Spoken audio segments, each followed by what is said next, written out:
Ce que je vais vous raconter n'est pas une simple histoire. C'est un récit que certains prétendent être vrai. Le récit d'aujourd'hui se nomme « La voix du sous-sol ». J'ai toujours trouvé les sous-sols un peu étranges, mais je n'avais jamais pensé que cela pourrait être dangereux, jusqu'à ce qui s'est passé dans la maison de mes grands-parents. Ils avaient un vieux manoir à la campagne, un endroit isolé mais magnifique, avec un jardin immense et un intérieur chargé d'histoire. Je passais tous mes étés là-bas étant enfant, et bien que la maison ait toujours eu une atmosphère lourde, je m'y sentais en sécurité. Mais cela a changé un soir d'été, quelques années après que mes grands-parents aient déménagé en ville. Un après-midi, alors que je visitais la maison avec quelques amis, nous avons décidé de descendre dans le sous-sol, un endroit que je n'avais jamais vraiment exploré. Il était sombre, humide et sentait la vieille pierre, mais il y avait quelque chose d'intriguant dans l'atmosphère. La lumière de notre lampe torche dansait sur les murs et à chaque pas, les échos de nos voix se mêlaient à des bruits étranges, comme si quelqu'un était là en bas avec nous. En arrivant au fond de l'escalier, l'une de mes amies a entendu une voix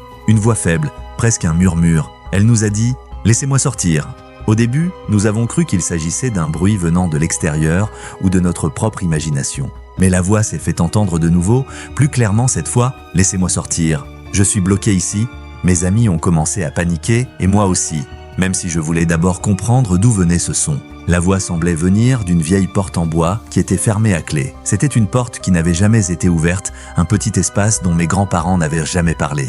Un de mes amis, plus audacieux que les autres, a décidé de forcer la porte. Il a utilisé un tournevis pour dévisser les gonds, et après un long moment, la porte a cédé. Ce que nous avons trouvé à l'intérieur m'a glacé le sang. Il y avait une petite pièce vide, sauf pour une vieille chaise en bois et un petit carnet. Le carnet était ouvert, et les pages étaient couvertes de mots, mais ce n'était pas de l'écriture normale. C'était comme une série de symboles, de chiffres et de lettres entrelacées, presque comme un code. Mais il y avait une phrase écrite en clair à la fin de la dernière page « Je ne suis pas seul, ici ». Nous avons tous eu l'impression qu'une présence invisible nous entourait. Un frisson glacial a parcouru nos dos. Nous avons refermé rapidement la porte, mais avant de remonter les escaliers, la voix a retenti à nouveau, cette fois directement derrière nous « Laissez-moi sortir ». Nous avons couru hors du sous-sol et personne n'a voulu y retourner après cette nuit-là. En repartant, j'ai vu quelque chose qui m'a hanté depuis.